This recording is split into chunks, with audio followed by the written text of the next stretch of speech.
I have here John Rick Baker, aka Rosecrans Rick. That'd be me.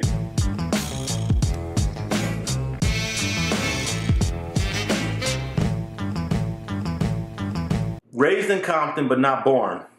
Correct. But you were born in L.A. I was born in Boyle Heights. Yeah. That's about as LA as you can get. So let's go back to growing up in Boyle Heights. It was a very European immigrant community at the time, right? We moved there after my dad got back in the Second World War.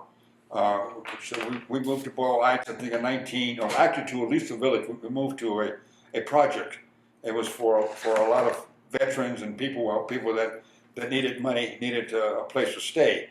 And we moved there when I was like about 6 years old. And it was actually right off Mission Road. But the Alonso Village was right in the heart of Boyle Heights.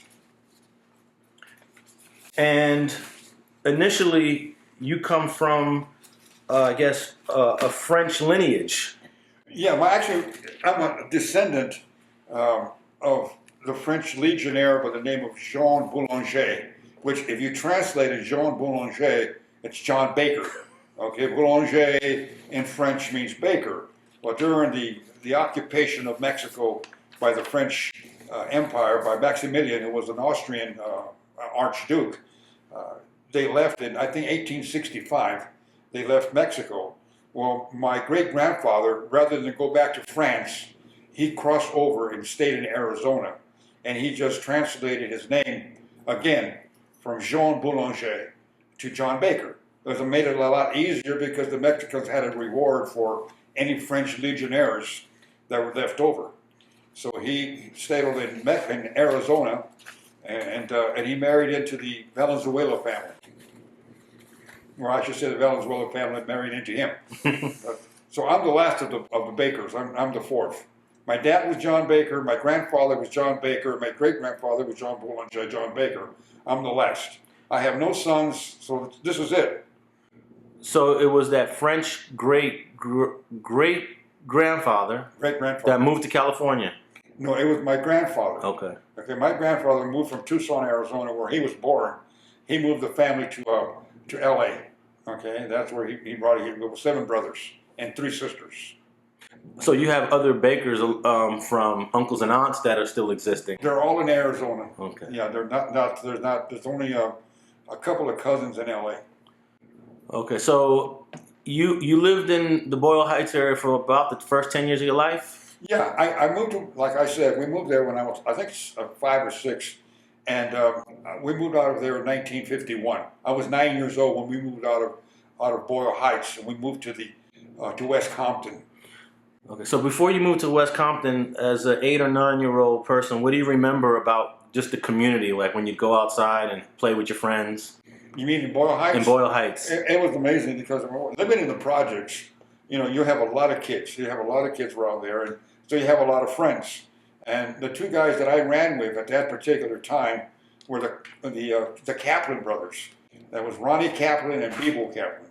And we would go over to Brooklyn Avenue. It's now called Cesar Chavez, but back in my day it was called Brooklyn Avenue. And in those days, they used to have a lot of Jewish delis there. They used to have those big barrels out in the front with pickles. And me and the Kaplan brothers would steal a pickle and then run down Brooklyn, as fast as we could. And usually the Jewish merchant would come out and, "You little greasers," and we were, actually the Kaplan brothers were Jews, but they I guess they saw me, so they just associated the whole thing as 3 little greasers stealing a pickle. But it was fun because we never got arrested or nothing. The one thing I always remember though, which I think it's in this book, okay, and that is that Mickey Coyne, the gangster of Boyle Heights, he was actually the guy that was involved with Bugsy Siegel and Lansky and the whole New York mob. Well, Mickey Coyne was the big gangster in Los Angeles, and his headquarters was on Brooklyn Avenue in Boyle Heights. That's his headquarters. He had a shoe shine shop there. And we used to see his car was a Packard. We didn't even know in those days, I don't think they make Packards anymore, but it was a Packard, and it had a really nice ornament in the front hood.